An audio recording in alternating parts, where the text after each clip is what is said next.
Actans lies broken, its lands scarred by chaos and despair. Violent storms tear through the skies, and the air hangs heavy with unease. Shadows cling to the remnants of what once was. Is there anything left here worth fighting for? Is there anyone left to save? Long ago, the Highborn, a group of mighty archangels, ruled over Actans and its 5 acts, each a vast region with its own unique challenges. The Paladins, though independent, were trusted allies of the Highborn, answering calls for aid in times of need. Among the Highborn, none stood greater than Zauriel, Archangel of Act 5. His power was unmatched, his wisdom revered, and his strength unparalleled. Yet, as the Paladins rose in renown, celebrated as champions of mortals, Zauriel's pride began to fester into envy. Why were these fragile, fleeting mortals venerated more than the Archangels, who wielded far greater power?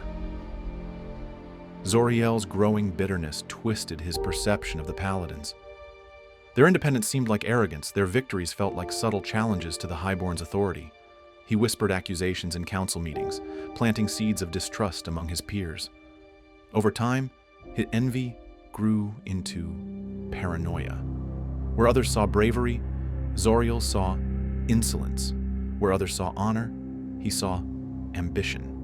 When the Paladins refused to aid the Highborn in an unnecessary war, Zauriel deemed it betrayal. His anger turned to hatred, and his actions escalated. He restricted their movements, spread rumors to discredit them, and finally accused a prominent Paladin leader of treason. Without trial, the leader was executed, sending shockwaves through the order. Zauriel declared the Paladins harrowed, a title of disgrace, branding them as traitors. Loyal archangels were sent to hunt them down. Villages that harbored Paladins were burned, their people slaughtered. Those captured faced unspeakable fates, torture, or eternal sleep, their bodies sealed in tombs to erase their legacy. By the time Zauriel turned his gaze toward the Wellspring, the Paladins were broken, their numbers decimated, their order shattered. The Wellspring, an ancient chasm of unimaginable power, lay at the heart of Act 5. Long ago, Zauriel had sealed it to protect Actans from its volatile energies, which were tied to the balance of the land itself. But now, driven by his insatiable hunger for power, he sought to unleash its destructive potential and cement his dominion over all Actans. The Ethereum Vein, the Wellspring's first layer, held chaotic energy capable of reshaping the land. Zauriel had already unleashed its power, causing violent storms and atmospheric shifts. But this was only the beginning. He planned to concentrate its energy into a pulse strong enough to breach the barrier to the second layer. The second layer is a dense crystalline field radiating toxic particles that decayed living matter. Its poisonous air could kill within moments. This layer was sealed behind a door guarded by a statue of a Pureblood Paladin, its right hand missing.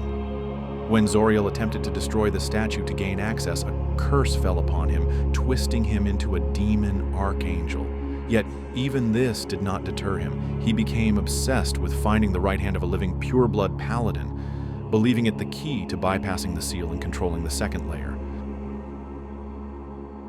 Pureblood paladins were the pinnacle of strength and resilience, forged through grueling trials that tested their physical, mental, and emotional limits.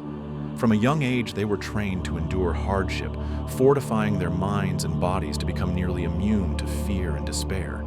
Their mastery of combat and incantations made them unshakable warriors, leaders who inspired allies and struck terror into their foes.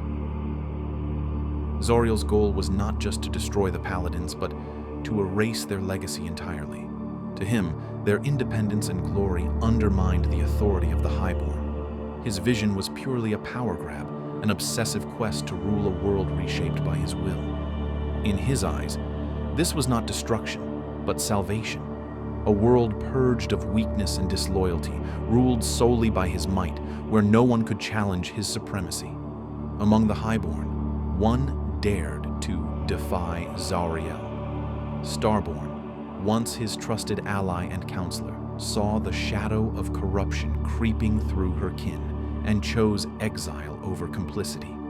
A half-wraith, half-highborn, she bore the weight of both worlds, neither fully embraced nor entirely rejected. Her heart burned with a singular purpose, to end Zauriel's madness, yet she knew she could not do it alone. The Paladins, once the defenders of Actans, were no more. Those who bore the title were scattered, broken, or too afraid to rise again. The hope they represented had long since crumbled into legend. Starborn searched tirelessly, her resolve unwavering even as despair threatened to consume her. Her journey led her deep into the forgotten ruins of the Tower of Tombs, a place shrouded in death and mystery. Beneath its crumbling stone, in a tomb hidden from mortal eyes, she discovered a sealed chamber. Inside lay a figure encased in eternal slumber. A pureblood paladin, the last of his kind, entombed by Zauriel's loyalists to ensure he would never rise again.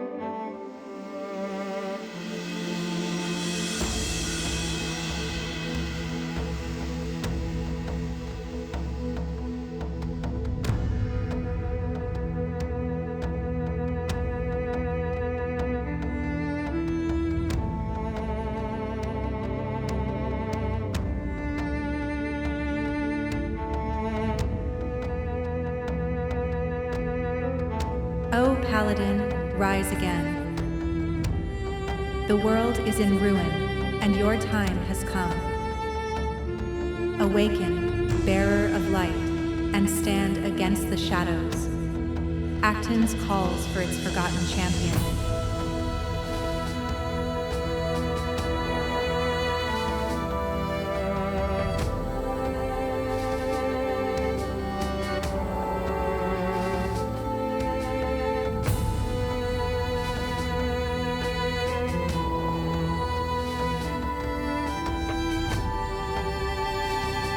She would wait, watch, and let him rise, or fall. For if he was truly born for this,